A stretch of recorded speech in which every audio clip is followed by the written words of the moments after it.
Welcome to Authentic Living with Roxanne, a place where we have conscious conversations about things that really matter in our lives.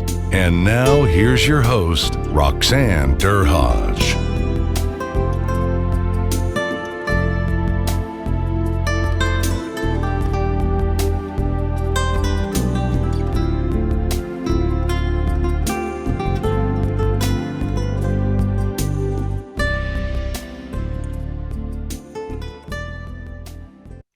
It's Roxanne Derhaj of Authentic Living with Roxanne. Thanks for tuning in again this week. Today I have a dear friend, Sue Lymburner, with us, and I always screw up her last name. I think it's something that you and I will probably discuss for a very long time. I was thinking, as you said it, I'm pretty sure she said it wrong. I did. I said Lymburner. It's Lymburner, and there's some mental block with that. I don't know, and we've had this joke over the years. So Sue and I've started working together quite a while back, and she's a specialist with trauma. So she continues to work, I would say, predominantly with trauma and issues related to any kind of traumatic events that you may be experiencing in your life. Sue's been on the show before, and we had fantastic feedback about her time with us. So we thought we would do, I'm going to call it a Christmas season edition, because last year when we did it, we talked a lot about what people are experiencing over Christmas. So Sue, thanks a lot again for coming on to spend some time with us.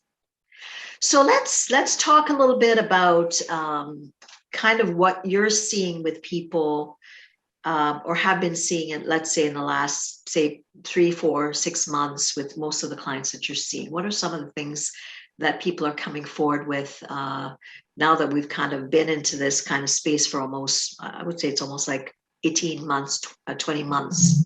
You know, as you know, I'm not too sure exactly where all your listeners are from, but being in Ontario, we had numerous lockdowns where we weren't allowed to see anybody in person or get together in person. So we were doing a lot of video sessions. I was doing only video sessions for the longest time.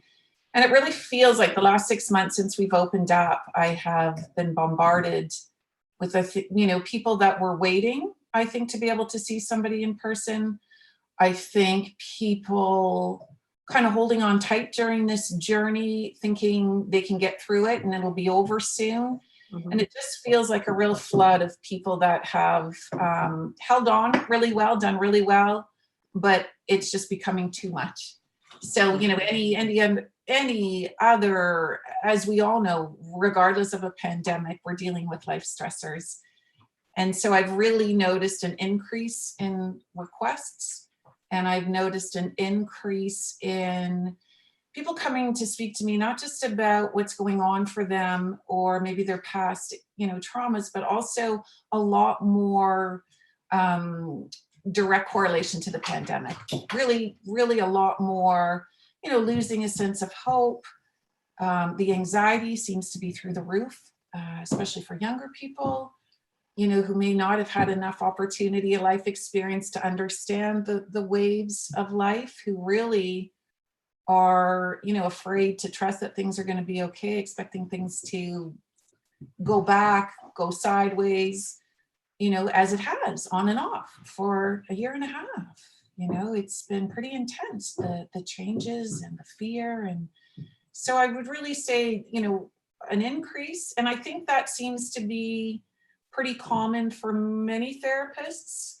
When people are reaching out, they're hearing that there's wait lists, or I wonder sometimes too, if just therapists, being tired themselves. That's another thing, right? That's very, that it's absolutely. I mean, because obviously they're people too, and they've been like anybody else, kind of maybe not critically at the front lines, like we would say, like people with some of the hospitals or whatever, but really have worked throughout the pandemic, seeing people, because like with your caseload and stuff like that. If you have critical people, there's no way you can just kind of put a pause in it. You go online, which is less than ideal sometimes, but you kept seeing people. So I think two things that I think I've heard a lot from other therapists, and just with myself as well, is that a lot of people are feeling a lot more anxious. People that were having anxiety before and we're maybe potentially managing, but now it's almost like it's times 10 where they're kind of flooded ongoing. They're functioning, but they're functioning enough just to get through a day. And then a lot of people are talking about having crashes or more panic attacks. I don't know if that's something that you're finding a bit more with the people that you're seeing. Yeah, certainly more anxiety. And I think, just exhaustion and being overwhelmed, because regardless of what the job it is that you're doing, and I think we can identify that some jobs, there's been more direct impact on restrictions and their work environment, but there's no work environment that hasn't been impacted. So, not only are we just doing the job that we have to do, wherever that may be, we're also now dealing with all the restrictions and the changes there, the fear that, that's instilled. And then also our regular lives, what's going on for your own family, your extended family, with this pandemic and the issues around that. If we were to talk about the holidays and just get-togethers, and if you have families that, have differences of opinions, that's still going on. The one thing it just made me think of, I went into a store last week and I saw a sign and it said, I can't recall, it's just coming to my mind right now, but something along the lines of, being rude to our staff will not be tolerated. Something along those lines. And I just thought, my gosh, to think that you have to, highlight what would just be, of course, we're not supposed to be treating people badly, but I think people are short, people are frustrated.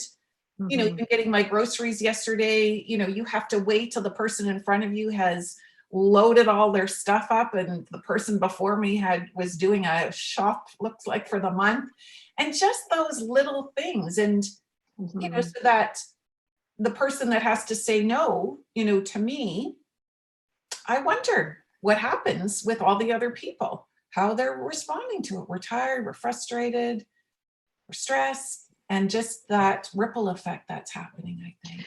So I think you're so right. I mean, a lot of people are talking about, they're doing things kind of rote. They're getting through it, but like that tiredness, like wanting the year to kind of be done. It's kind of like that, everybody keeps saying kind of the new normal, this new plateau that supposedly we've gotten to, but really we're still in a flux.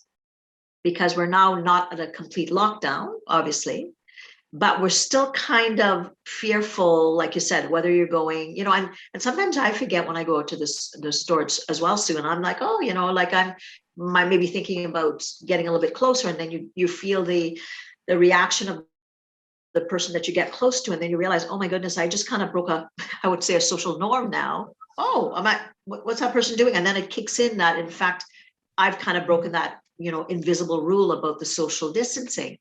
And then at first I'm put off, but then I think, oh my goodness, like that's kind of how we all really had to live for a very long time. And supposedly we're not on lockdown, but now where are we, right? Well, and I think people will, and I was thinking at the grocery store, the lines, right? There's arrows telling you which way to go. And it's interesting, it's when you think of in a day of a quote typical day, there's a lot involved in having to carry that, right? The stress of doing it right, the stress of not getting it right. How are you going to be perceived? Even just how you feel about it. That's a lot that gets added into just something that we added on to what we have to get done. But I will say, it's not just what's happening now, it's what's going to happen next. Is it coming? Is it not coming?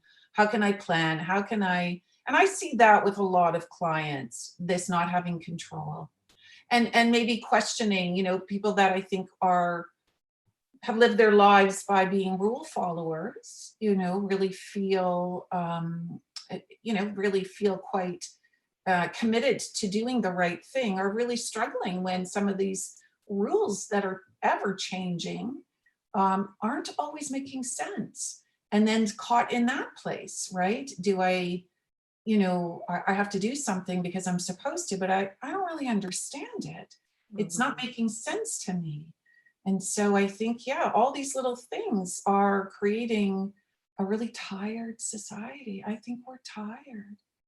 Absolutely. And, as you and I sit across from each other on Zoom, for the people listening, and, so much of our days now are focusing on kind of, I'm seeing part of your head and trying to read your cues. And, I don't know exactly what part of the brain, but they're talking about that whole concept of Zoom fatigue, that I don't have all of you to read nuances. I can do your intonation of your voice, but still I'm not seeing your body and how it presents. So there's certain parts of the brain that we're actually over functioning because we're having limited capacity to read what's on the screen. So that again too plays into that tiredness. And how many of us are, if you're working full time, between meetings or, sessions online, all those things, so that depletion over and above the tiredness of physically going to work is different from, I think, the mental that we're using, that we're needing to focus in on the computer. Yeah, definitely. And then just on top of everything else that has to get done in a day, right? Right. All the typical expectations of carrying the responsibility or the weight of that or the worry of that. And I do wonder, now that you've mentioned it, just, we're not in 3D, right? So I wonder, we're losing that kind of sensation of a richness, right? You're flat. So let's talk a little bit about that, because I know you and I, prior to when we were prepping to talk, I talked a little bit about some of my experiences with teenagers, and developmentally, you and I know, and I'm sure a lot of people listening, that teenagers, it's an awkward stage as it is, right? You're not a kid, you're not an adult, and that's really when I often say, you practice being awkward. So hopefully you could come out the other side with some semblance of what it is to kind of test the adult world. How have you found some of the people or the younger adults that you're dealing with in reference to connection and communication, and what are they experiencing or reporting around kind of that skill development for that stage? Yeah, interesting to say, in regards to throughout the pandemic, my concern has been significantly, and obviously I'm not working with, well, not obviously, but I don't work with little kids. That's a whole other, under the age of 12, but, developmentally, it's a whole other realm of impact. I think it's been heartbreaking in regards to working with the teenagers. As I said, I don't think they have enough life experience to understand that things, will get better. Things will change. They haven't lived through that to know that. So I think this, and we know the peer influence, the connection, that socialization, normally pulling away a little bit from your parents. It's just been so compromised. Doing video school, losing that, like you said, that natural rhythm of going through, learning how to get through that awkwardness and coming out. It's been, I think, very much compromised, and the anxiety, has really been pretty profound that I've seen, and quite heartbreaking. It's, one thing I will say is that I really think it's important for us, as much as possible, of parents of teenagers, to really model, as much as we can. I don't want to blame any parents, but I certainly will say, for the parents that were having a harder time, were more fearful, it was impacting their jobs, became more stressed, maybe more angry or irritated, by this lack of what's happening. I think, there's still that modeling that will occur. So, parents that were very scared and really trying to maybe follow the rules weren't letting their teenagers see anybody. And so we can understand trying to do the right thing. But I think that lack of socialization, then I think this has happened for all of us, is that we've adjusted and adapted to being isolated and withdrawing. And all the, many teenagers would say it's so much work to try to connect now with my friend. Because, where are we going to be? Are you vaccinated? Are you not vaccinated? Your family, our friends, what can we do? Where can we go? So I would hear that a lot. It just felt like it was too much work. And then I think what's happened for a lot of us is we've adapted to isolating a little bit more. And so now it's anxious, it creates anxiety to reach out again. So it's funny you bring that up, because I think I was saying that to you, like with myself, you kind of get accustomed to being, you're working, like, we're doing this, and you're, getting through your day and whatever. And then, you think, okay, well, I live here, I work here, like with myself, and I'm sure a lot of people listening. And then you kind of got to the point where you weren't allowed to do things. So you kind of got away from some of the basic things. And now you have to really, I found myself thinking it through. Right. To say, oh, I should leave the house today, because I hadn't left the house for a couple of days. Right. And me being as extrovert as I am, even that muscle within me, it's been something that I've had to practice again, going, oh, I'm going down the falls, kind of thing, which is like, 10 minutes, no big deal. But it's even as an adult, you're getting in that rhythm and that tempo where you're kind of getting accustomed to, working at home and everything being at home, that you really have to, in a way, give yourself a bit of a shove to start just getting out to do the basics. You obviously, we were getting out to do groceries and stuff like that, but just even, to try something again, because you can go out to a restaurant, or, to go back to something like a gym or something like that. I think our brains are still in hibernation a bit about the fact that we can start to now go out and try to do some activities we used to again. It's the catch-up effect, right? Like over this 18 months, it's just this buildup of changing and adapting. And again, I think it speaks to us being tired and just kind of exhausted. So although, and not just getting out, because a lot of people don't work from home, but I really believe strongly, it's not just getting out to do the mundane things, but it's where are we making room to have some joy? Where are we making room to be excited? And, we know typically to plan things, it takes time. It takes a little bit of work, right? Coordinating it with friends or whoever, coordinating with your time and amongst, other responsibilities. And if you have kids, I think it's, how do you make time to find some joy again in your life and prioritizing that? And even when you don't really feel like it, it's become easier not to. And going into these winter months. So let's talk a little bit about that, because there's two things I want to focus on. You talked about the vaccinated, not vaccinated. So let's talk a little bit about the tension that is creating. It's a ripple effect in people's families, a ripple effect in their their support systems, kind of even communities, like if people are going to do. So I want to talk a little bit about what you've been seeing with people, how they're kind of managing or mitigating some of those circumstances around, am I vaccinated, you're not vaccinated, the one person two rows over is or isn't, and what you've been seeing, how people have been coping with that. Yeah, I think it's, interesting when people started to come in, I never asked, but everybody wanted to, that was how we started our conversation.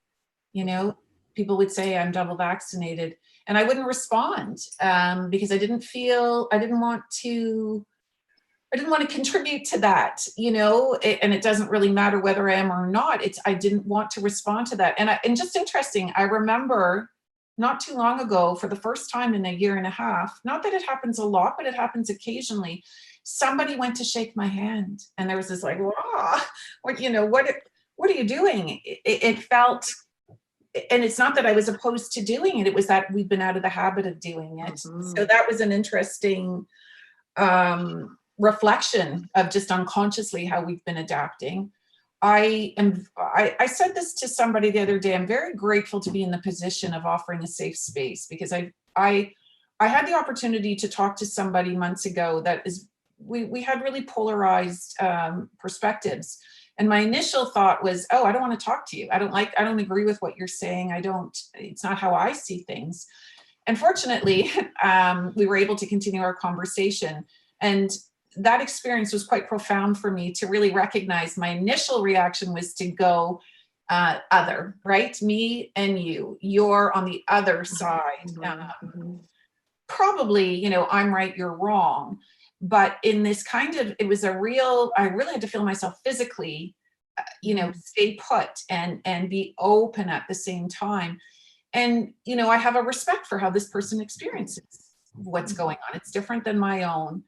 And so I really think through that, it was quite a profound feeling in my body and a real, wow, I typically, I think how many of us, nope, I want to stay convicted in my belief. And I want to seek evidence to prove to myself why I'm doing what I'm doing.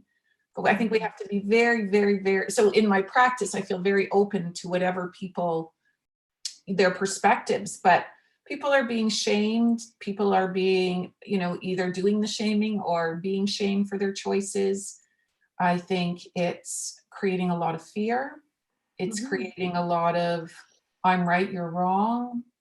A little bit of an intolerance, you know, and I've said, how do we, I think, yeah, I touch base, I'm doing a wellness presentation this Friday, and I think there's a lot of stressors going on in that work environment. And I, you know, how do we make room to have compassion for another person's perspective? This was such a great interview that we decided to turn it into a 2-part series. Be sure to tune in next week for part 2, so you don't miss out on the amazing content. Thanks for tuning in to Authentic Living with Roxanne, creating the space for positive, healthy change. Roxanne is a keynote speaker, psychotherapist, and coach. To work with Roxanne, visit roxannederhage.com/blueprint. We'll see you next time on Authentic Living with Roxanne.